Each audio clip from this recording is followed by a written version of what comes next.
Hello students, welcome back to Unit 3rd Chapter 10 E-Commerce Security IPR and Open Source Software Movement. Students, in previous class you have also taught about e-commerce, privacy, fraud, and you have also taught different types of fraud and SSL and SET. Today I will discuss about a new topics of this chapter. So students, चलते हैं हम next slide पे. तो now we will go to a next slide and which topic is today lecture.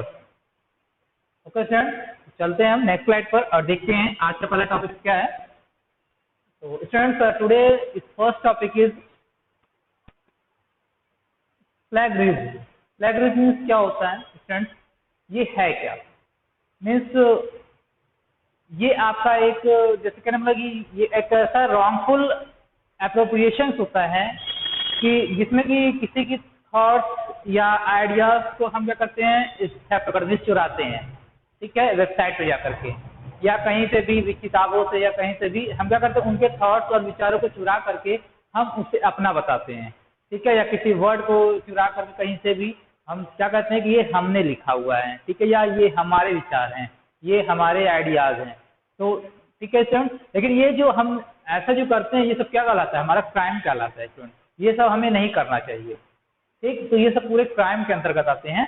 तो plagiarism क्या होता है आपका, प्लेगियरिज्म आपका यही है कि जैसे किसी थॉट्स को चुराना, उनके विचार को, आइडियाज को, वर्ड्स को कहीं से कॉपी मतलब चुरा करके और उसे अपना बनाना. ठीक है, या फिर कॉपी करके उसे कहीं लिख लेना और फिर किसी दूसरे को शो करना कि ये देखो ये मैंने लिखा हुआ है. ठीक है, ये सब मेरे ही आइडियाज हैं, थॉट्स हैं एंड जो भी सब कुछ है. ठीक है, ये मेरी बुक्स मतलब ये सब पूरे मैंने ही लिखे हुए हैं.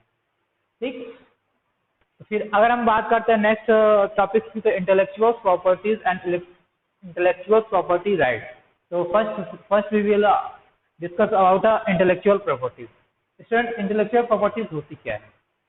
अगर हम इसके बारे में बात करते हैं तो ये आप क्या है कि एक मतलब कि किसी जो भी हमारा मतलब कि जैसे जो भी यूजर्स है, ठीक है, लाइक अगर हम बात करते हैं, आप भी बात करते हैं, ये जो भी मतलब कि जो भी हमारे माइंड के द्वारा जो भी चीजें हम किसी साइट पर हम डेवलप करते हैं, ठीक है, जो भी चीजें हम उस साइट पर रखना चाहते हैं अपने माइंड के थ्रू, अपने माइंड के मतलब से कि क्या क्या हमें उसमें रखना है और उसमें क्या क्या मतलब उसको एक तरह से इंटरेक्टिव बना किसी वेबसाइट को. ठीक है, उसे ही हम इंटेलेक्चुअल प्रॉपर्टी कहते हैं. ओके स्टूडेंट, अगर हम बात करते हैं जैसे लाइक उसमें क्या हम ऐड कर सकते हैं, सिंबल्स ऐड कर सकते हैं, किसी भी साइट में अपने नेम ऐड कर सकते हैं, इन्वेंशंस ऐड कर सकते हैं. मीन्स ये सब पूरे अपनी ब्रेन के थ्रू मतलब कि जो भी हम किसी भी साइट पर वर्क कर रहे होते हैं किसी पर्टिकुलर साइट पर, तो उसे ही हम इंटेलेक्चुअल प्रॉपर्टी कहते हैं. ठीक, फिर अब हम बात करते हैं इसके सेकंड टॉपिक से, इंटेलेक्चुअल प्रॉपर्टी राइट. तो स्टूडेंट, ये होता क्या है आपका इंटेलेक्चुअल प्रॉपर्टी राइट? ये आपका एक लॉ है. ठीक है, जो कि उस इंटेलेक्चुअल प्रॉपर्टी के लॉ में जिसे हम कहते हैं, इसके नाम जानते हैं. ठीक है, तो इसमें क्या होता है कि इसमें कई सारे लॉ होते हैं जो भी बनाए गए हैं, जिससे मतलब वर्क किया जाता है कि आपको मतलब कि जो भी हम डिजाइनिंग करेंगे, जो भी हम अपने अकॉर्डिंग जो भी हम अगर साइट पर डिजाइन कर दे रहे हैं, कोई अदर पर्सन उसमें कोई भी चेंजेस नहीं कर सकता है. अगर वो चाहे कि हम उसमें कोई चेंजेस कर दे तो वो उसको चेंज नहीं कर सकता है जब तक कि ऑनर की परमिशन ना हो. ठीक है, जैसे लाइक अगर उसने कोई सी वेबसाइट पे इमेज लगा दिया हो, अब कोई अगर अनदर यूजर हो, अगर वो चाहे कि उस इमेज को हटा दे तो वो उसे नहीं हटा सकते. या अगर वो चाहे कि अगर किसी के अगर कोई थॉट्स लिखा हुआ है उसको हटा कर मैं कुछ और लिख दूं तो वो ऐसा नहीं कर सकता.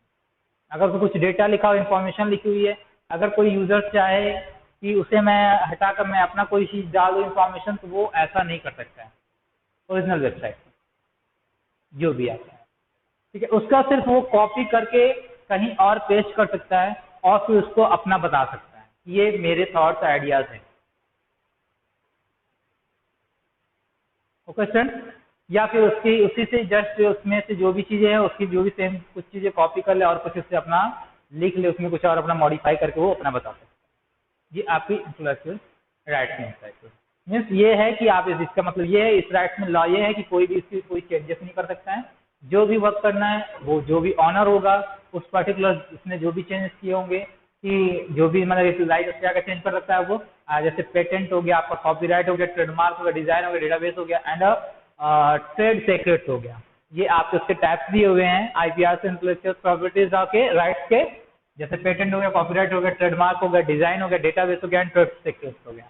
मीन्स इन सब चीजों में वो डिजाइनिंग करता है ऑनर, और यदि अगर कोई भी पर्सन अनदर यूजर होता है तो इसमें वो चेंजेस नहीं कर सकता है, बाकी बल्कि इसको जो भी चीजें हैं इसकी वो कॉपी एक क्रिएट कर सकता है, और उसमें जो भी कॉपी क्रिएट कर देगा मीन्स सेम चीज लेकर के और उसमें जो भी अपने चेंजेस कर सकता है, और ओरिजिनल साइट पर वो चेंज नहीं कर सकता। इसमें सिर्फ और केवल ऑनर ही वर्क कर सकता है। ओके, फिर अगर हम बात करते हैं पेटेंट की, अगर हम इसके टाइप्स में आते हैं वन बाई वन डिस्कस अगर हम करते हैं, तो अगर हम पेटेंट की बात करते हैं, पेटेंट क्या होता है इसमें? Patent is a form of right granted by the government to an inventor to protect his invention. It gives the holder the right to prevent anyone for making using the selling patented invention. Means कहने मतलब ये है कि patent में क्या होता है कि ये गवर्नमेंट की तरह एक रूल्स बनाया जाता है कि जो भी चीजें, जो भी यूजर से मतलब खरीद रहा है, मतलब सेलिंग कर रहा है या फिर परचेज कर रहा है या फिर जो भी कर रहा है ऐसे, ठीक है, उसकी एक टाइम लिमिटेशन दे दी जाती है कि उस पीरियड के अंदर आप मतलब कि ये तब तक आपका ये वर्क करेगा, ठीक है। उसके बाद फिर आपको फिर से आपको लाइसेंस की तरह एक जनरेट करना पड़ेगा, इसमें कुछ मॉडिफिकेशन करना पड़ेगा।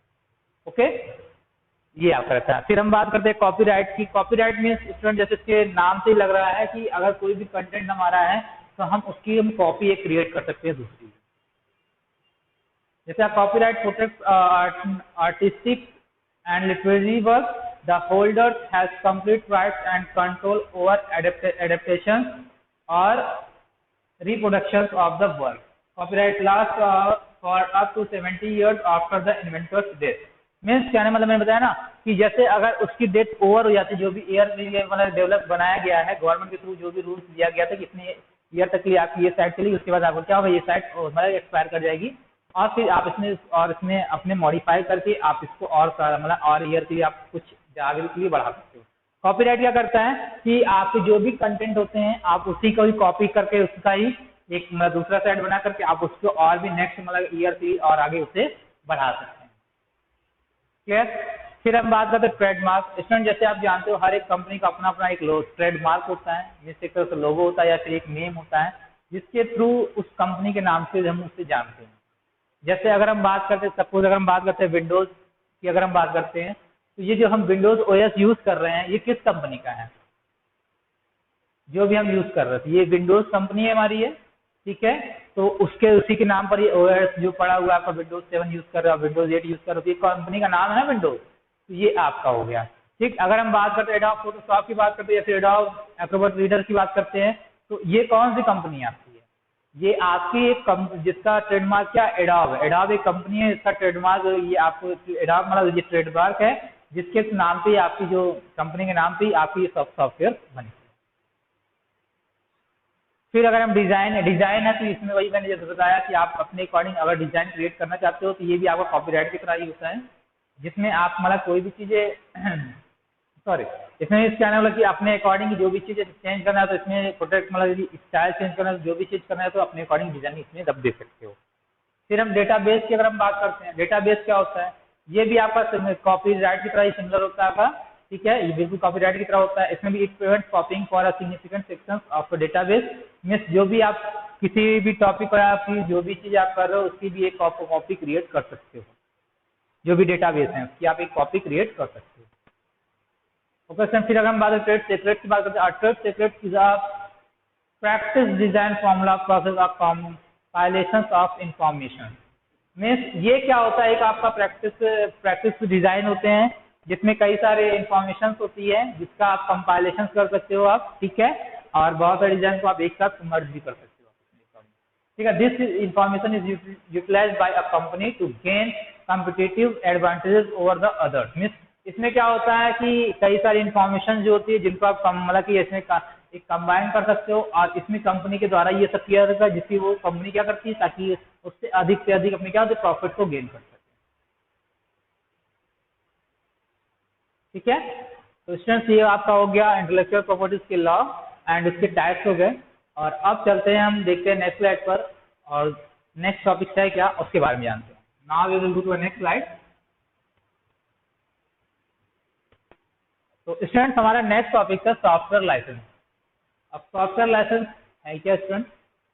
जैसे कि स्टूडेंट से आपका सॉफ्टवेयर होता क्या है, ये आपका एक प्रोग्राम होता है जो कि आपको अवेलेबल होता है। अगर आप किसी भी साइट पे आप जाते हो तो जिससे क्या होता है, कंपनी का हर एक सॉफ्टवेयर का अपना एक लाइसेंस होता है। अगर लाइसेंस क्या होता है कि जो भी आप साइट के लिए किसी भी जो भी सॉफ्टवेयर आप सर्च करते हो, जैसे लाइक अगर हम विंडोज की बात करते हैं, ठीक है, विंडोज की अगर हम बात करें, जब भी हम किसी भी कंपनी के पास जाते हैं, अगर हम उसको सॉफ्टवेयर की डिमांड करते हैं या फिर अगर हम लैपटॉप लेते हैं, तो अगर या जो भी हम सिस्टम ले रहे हैं अपने, तो उसके लिए क्या करते हैं, सॉफ्टवेयर की डिमांड करते हैं कि हमारे में एक ओएस होना चाहिए।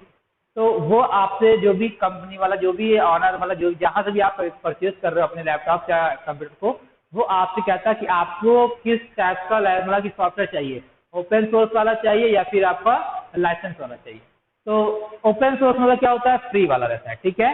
एंड लाइसेंस वाला क्या होता है, इसमें आपके कॉस्ट होते हैं जिसको आपको परचेज करने पड़ते हैं, ठीक है, जो कि आपके सिस्टम के लिए बहुत ही अच्छा होता है। अगर आप परचेज कर रहे हो लाइसेंस को, तो आपके जो भी सिस्टम पे जो भी सॉफ्टवेयर है वो बहुत ज़्यादा टाइम तक चलते हैं।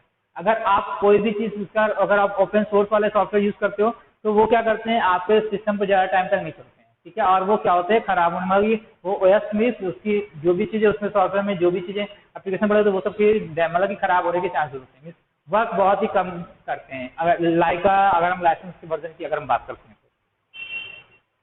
ठीक है, और वो बहुत दिनों तक मतलब वर्क नहीं करते हैं, कुछ ना कुछ ओएस में प्रॉब्लम आई जाती है, जो आप ओपन सोर्स के थ्रू लेते हो। ओपन सोर्स में होता है कि जो फ्री ऑफ कॉस्ट अवेलेबल होता है, ठीक है। अगर आप नेट पे जाते हो तो आप देखते हो कि उसी सॉफ्टवेयर का एक कॉपी होता है जो कि आपको फ्री ऑफ कॉस्ट अवेलेबल होता है, ठीक है।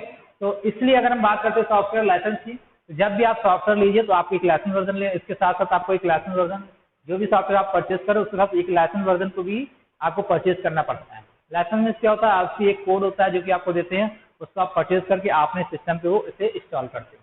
आपसे ये जो लाइसेंस वर्जन होता है, अगर जैसे सपोज कभी कभी क्या होता है कि आप चाहते हो कि हमारे एक सिस्टम पे ना रहे ये चीज़, लाइसेंस वर्जन का यूज़ हम कई सारे सिस्टम पर भी यूज़ कर सके, दो या दो से अधिक सिस्टमों पर, या एक से अधिक सिस्टमों पर भी हम यूज़ करना चाहते हैं, तो आप इसका यूज़ कर सकते हो, क्योंकि वहाँ पे ऑप्शन आता है उस लाइसेंस वर्जन पे, जहाँ पे आप परचेज करो लाइसेंस को, वहाँ पे ऑप्शन आता है कि आप कितने सिस्टम के लिए यूज़ कर रहे हो, ठीक है। अगर आप उससे ज़्यादा सिस्टम के लिए यूज़ करोगे तो ये वर्क आपका लाइसेंस नहीं करेगा, क्लियर। फिर आपको, और जैसे बहुत सारी कंपनियां होती हैं जो कि क्या करती हैं कि एक लाइसेंस वर्जन भी लेती हैं और उससे कुछ भी यूज़ करती हैं, और बहुत सारी लीगल मतलब कि ओपन सोर्स वाला यूज़ करती हैं। जो भी जो इंस्टीट्यूशन हो गया, कंपनियां हो गई, जो कि ओपन सोर्स वाले से जो भी ओएस यूज़ करते हैं, सॉफ्टवेयर यूज़ करते हैं, वो क्या करते हैं, वो उन्हें हम क्राइम के अंतर्गत मानते हैं, क्लियर। वो क्या होता है, एक क्राइम होता है। यदि जो भी कंपनी ने, जिस भी कंपनी ने उस सॉफ्टवेयर को डेवलप किया है, अगर बड़े बड़े, अभी फिलहाल तो इंडिया में ऐसा नहीं है कि जो तुरंत एट द टाइम एक्शन नहीं लिया जाता है, बहुत ही कम होता है। वो कभी कभी अगर उनको बहुत ही लॉस होता है ना, तो वो क्या करते हैं, जो भी बड़े बड़े इंस्टीट्यूशन होते हैं, वो छोटे मोटे जगह नहीं जाते, जो बहुत बड़े इंस्टीट्यूशन होते हैं उन पर जाकर के वो क्या करते हैं, उन पर पेनल्टी लगाते हैं, ठीक है। फिर ये आपका हो गया सॉफ्टवेयर लाइसेंस। अब हम बात करते हैं ओपन सोर्स सॉफ्टवेयर मूवमेंट। जैसे कि अभी मैं बता रहा था आपको कि ओपन सोर्स होता क्या है, मीन्स जैसे मैंने बताया था कि आपका ये क्या होता है कि फ्री ऑफ कॉस्ट अवेलेबल होता है आपके सिस्टम पर, जो कि मतलब कि आप नेट पर जाकर के आप आसानी से कोई भी ओएस आप इंस्टॉल कर सकते हो, जो कि आपका फ्री ऑफ कॉस्ट होता है। जैसे कि अभी मैंने बताया कि स्टूडेंट्स, ये क्या होता है, आपका जो भी ओपन सोर्स होता है कि आपके ओरिजिनल से बेटर नहीं होता है, ठीक है। अगर आप चाहो कि अगर मैं जो भी कंपनियां अगर उसमें कुछ अपडेशन कर रही है, तो वो क्या करेगी कंपनी, आपको अगर उसने उस वर्जन में कुछ चेंजेस किया हुआ है ओरिजिनल वाले में, ठीक है। अगर हम विंडोज 7 की बात करें या विंडोज की अगर हम बात करते हैं, अगर विंडोज कंपनी जो है उसने उसमें चेंजेस किया हुआ है, तो अगर आप फ्री ऑफ कॉस्ट यूज कर रहे हो तो आपको वो फैसिलिटी अवेलेबल नहीं करेगी कि आप उस जो भी वर्जन नया आया हुआ है हमारा, जो भी मैंने वेरीफाई किया हुआ है, वो आप में भी चेंजेस हो जाए, वो आपको फैसिलिटी नहीं देगी, क्लियर। अगर आप लाइसेंस वर्जन यूज करते हो तो कंपनी वो आपको facility free of cost provide करेगी कि जब तक आपको, मतलब उसकी एक टाइम लिमिटेशन होती है कि जब तक हमारी कंपनी मतलब इस टाइम तक जो भी चेंजेस होंगे, 1 साल में या 2 साल में जो भी चेंजेस हो रहे हैं हमारे, वो आपको फ्री ऑफ कॉस्ट अवेलेबल कराया जाएगा अगर लाइसेंस का यूज कर रहे हो तो। ओपन सोर्स में क्या होता है, इसमें फैसिलिटी नहीं दी, क्लियर। फिर अब हम बात करते हैं फ्रीडम ऑफ इंफॉर्मेशन की। तो फ्रीडम ऑफ इंफॉर्मेशन होता है क्या स्टूडेंट्स, ये क्या है, आपका एक गवर्नमेंट के थ्रू आपको एक ऐसे रूल, मतलब एक रूल्स होते हैं गवर्नमेंट की, जो कि आपको एक ऐसी, मतलब एक ऐसी फ्रीडम प्रोवाइड की जाती है कि जिससे कहीं से भी कोई भी इंफॉर्मेशन के बारे में अगर आप पता मतलब चाहते हो कि इसकी इंफॉर्मेशन मुझे किसी पर्टिकुलर टॉपिक के बारे में या किसी भी डिपार्टमेंट के बारे में आपको इन्फॉर्मेशन चाहिए, या उसमें क्या रूल है उसके बारे में आप चाहते हो कि ये क्या है, इसकी मतलब जो भी चीज़ें हैं, अगर किसी चीज़ की पर्टिकुलर टॉपिक के बारे में आपको इन्फॉर्मेशन चाहिए, किसी भी पर्टिकुलर डिपार्टमेंट में आपको इन्फॉर्मेशन चाहिए, तो आपको गवर्नमेंट ने एक ऐसी फैसिलिटी प्रोवाइड की है कि आप आसानी से कहीं पर भी आप क्या कर सकते हो कि उसकी इन्फॉर्मेशन आप आसानी से फाइंड कर सकते हो, मीन्स आप उसे मतलब कि आसानी से वहाँ से आप प्राप्त कर सकते हो। ठीक है, अगर आप किसी कंपनी की इन्फॉर्मेशन चाहते हो तो आप उसके बारे में भी इन्फॉर्मेशन आप आसानी से ले सकते हो। ठीक है, तो इसमें क्या होता है, गवर्नमेंट ने इसलिए इसको लाया कि जिससे कि आपकी जो भी ट्रांसपेरेंसी बनी रहे, जो कि आपके इलीगल वर्क होते हैं, कहने मतलब कि जो भी करप्शन हो रहे हैं, इन सबको रोकने के लिए गवर्नमेंट ने मतलब इनको इन सबको ट्रांसपेरेंसी बनाने के लिए ही इन्होंने ये एक्ट मतलब कि आपका फ्रीडम ऑफ इंफॉर्मेशन को बनाया था, जिसमें कि आप इसमें क्या था कि आपको ये सब पूरी फैसिलिटी प्रोवाइड की गई थी। ओके स्टूडेंट, फिर आते हैं लास्ट टॉपिक की हमारी डिजिटल डिवाइड। अब ये क्या होता है आपका, अगर हम डिजिटल डिवाइड की बात करते हैं तो the digital divide is a social issue referring to the differing amount of information between those who have access to the internet and those who do not have access. Means digital divide क्या होता है आपका, एक social issue होता है जिसमें कि कई सारे मतलब जो भी कई सारे अमाउंट में जो भी इंफॉर्मेशन अलग अलग होती है, डिफरेंट डिफरेंट टाइप की होती है, जो कि मतलब कि जो भी उस इंफॉर्मेशन को एक्सेस कर रहा हो या उस इंफॉर्मेशन को एक्सेस नहीं करता इंटरनेट के थ्रू। ठीक है, तो उसके बारे में मतलब ये जो छोटी छोटी इशूज होते हैं, ठीक है, कि बहुत सारे अमाउंट में इंफॉर्मेशन उसने क्या किया, एक्सेस किया इंटरनेट के थ्रू, और वहीं पर जो जिसने भी नहीं किया, ये सब इशू बहुत सारे आते हैं। जैसे लाइक अगर हम बात करते हैं कि जैसे रूरल एरिया में हो गया, अर्बन एरिया में हो गया, तो इसमें क्या होता है कि इंटरनेट की बहुत सारी प्रॉब्लम आती है, जिसमें कि आप अगर कोई चीज सर्च करते हो तो वो आसानी इजी वे में क्या होता है, सर्च नहीं हो पाता है। ओके, और अगर हम बात करते हैं लाइक अर्बन एरिया में अगर हम बात करते हैं, इसमें क्या होता है, इंटरनेट की भी स्पीड कहीं कहीं क्या होती है कि लो भी मानी जाती है और कहीं कहीं सही होती है, मतलब कि फास्ट होती है, तो इसमें आसानी से जहाँ फास्ट होती है वहाँ पे आसानी से आपको कोई भी इंफॉर्मेशन आपकी एक्सेस हो जाती है। ओके सर, एंड जहाँ पे थोड़ा सा कम नेटवर्क प्रॉब्लम, मतलब नेटवर्क प्रॉब्लम होती है थोड़ा सा, जहाँ पर भी नेटवर्क प्रॉब्लम होती है तो वहाँ पे थोड़ा सा स्लो वर्क करता है, लेकिन वर्क करता है, ऐसा नहीं कि आप एक्सेस नहीं कर सकते इन्फॉर्मेशन। ओके सर, तो ये आपका स्टूडेंट आज ये आपका ये चैप्टर क्लास फिनिश होता है, चैप्टर 10 यूनिट 3 का। तो स्टूडेंट अब हम मिलेंगे आपको नेक्स्ट वीडियो में एंड न्यू चैप्टर के साथ। तो आज के लिए इतना ही student, thank you so much.